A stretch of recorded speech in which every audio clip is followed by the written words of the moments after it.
Here's another StereoPhoto Maker tutorial.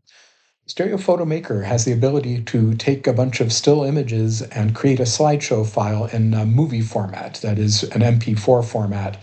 And this can be handy if you want to show a bunch of slides on a 3D TV without having to flip through them one by one.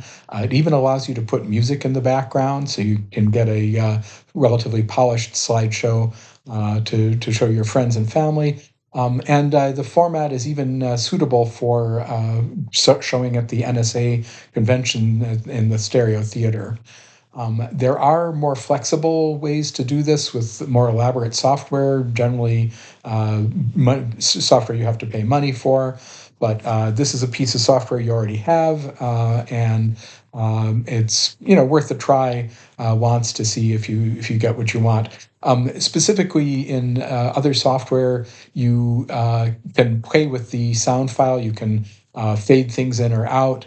You can clip sound cues, and you can do that externally and still use the sound file with this by editing with something like Audacity, but the editing capability is not built into this program. So in order to do this, you do need one piece of additional software, which is FFD Show. And there's a link in the description for where you can get a release of that.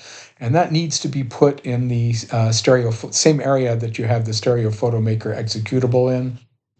So there's FFmpeg. So if you go to that link, you can download a zip file, you can unzip it to a directory of your choice, and then you'll want to copy the FFmpeg executable to the same area that you've already got StereoPhoto Maker installed.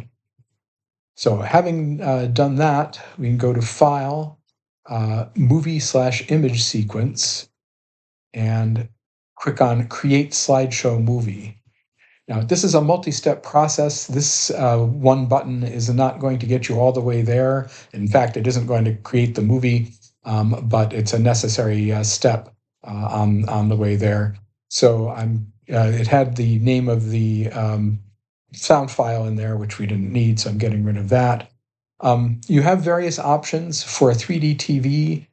You can click on FHD, half SBS for full high def, half width side by side, which is what most TVs expect. It's got a 1920 by 1080 resolution.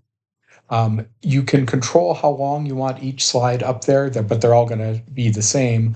In this case, it's going to be 50 times 0.1 or 5 seconds for each file is going to be on the screen. If you wanted, say, 7 seconds, you'd change that 50 to 70. You get the option of doing a fade from one image into the next if you want to, and you can control the duration of that fade. I've got this set to 0, meaning we'll just get a solid jump cut. There won't be any fade.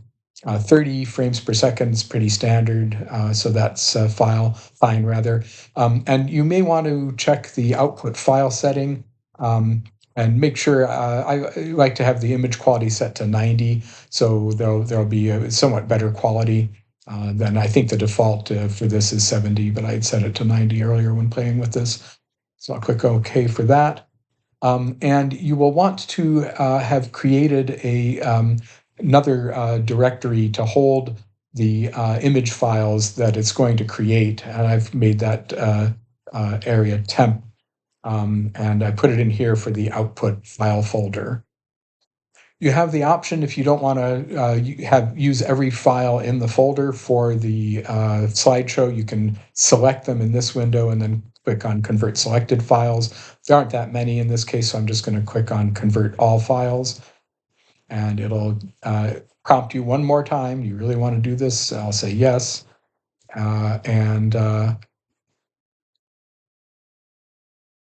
I guess I must have left some stuff behind because it's asking me, do I want to overwrite it? Not sure why that is.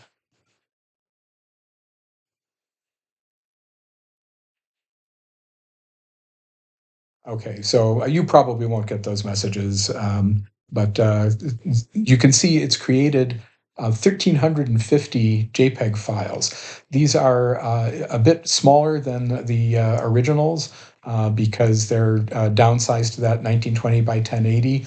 But it's still a lot of files. I think this ended up taking up like 400 meg.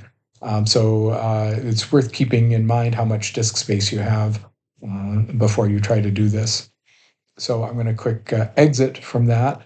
And now we're going to do the second step, which is to actually create the movie from those files. Go to File, Movie/Image Sequence, and I'm going to go to Image Sequence to Movie, the second option down here. I go to the temp directory, and you actually need to click on the first file here. If you don't click on that and leave this blank, then nothing will happen when you actually run it. Frame rate, once again, is 30. And by default, the file you get is ssshow.mp4 for slideshow.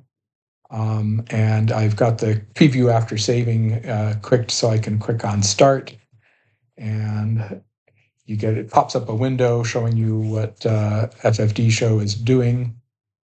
It's updating there at the bottom. The frame count up to like 1350. And there's our movie. By default, there's no sound on. Even if you turn the sound on, you won't hear anything because there hasn't been any sound in it. But you can see it cheerfully cycles through the photos at about 5 seconds per photo. So we'll stop that, and now we'll show you the how to add the audio to this. So I go to File, once again, Movie/Image Sequence, and add sound file to movie file. And now it's set to that temp directory, which doesn't have the movie file in it. We'll go back to here, and the file name is the file name it's prompting for is actually the audio file name. So this is something from incompetech.com, a royalty-free piece of music called Adventures in Adventureland. The input movie file, browse to that, and as we set it to its SS show for slideshow, or S show rather, and I'm going to copy and paste this in for the output movie file name, but just to give it a different name, I'll add with _audio on there, and then I'll click Start. And it previews. The sound is off, but if I turn it on, now I hear the audio.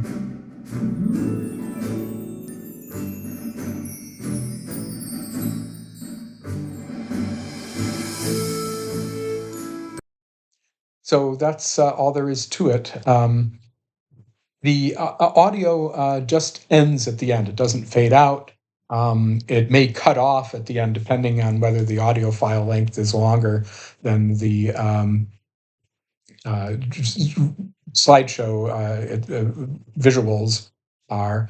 So first thing to remember is to get rid of this temp directory. Just for kicks, I'll show you the properties. That was 800 megabytes, actually. I think I said 400, it's 800.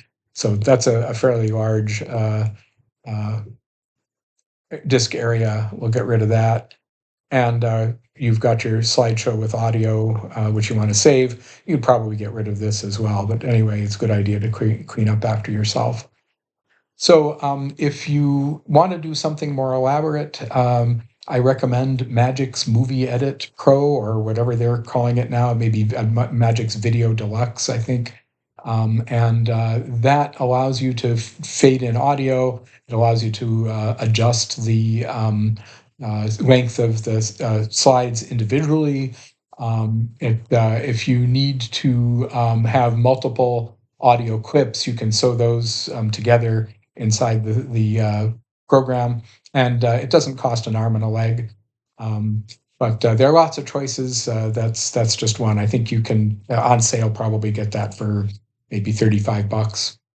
So that's how you go make a MP4 file from a bunch of still photos. And thank you for watching.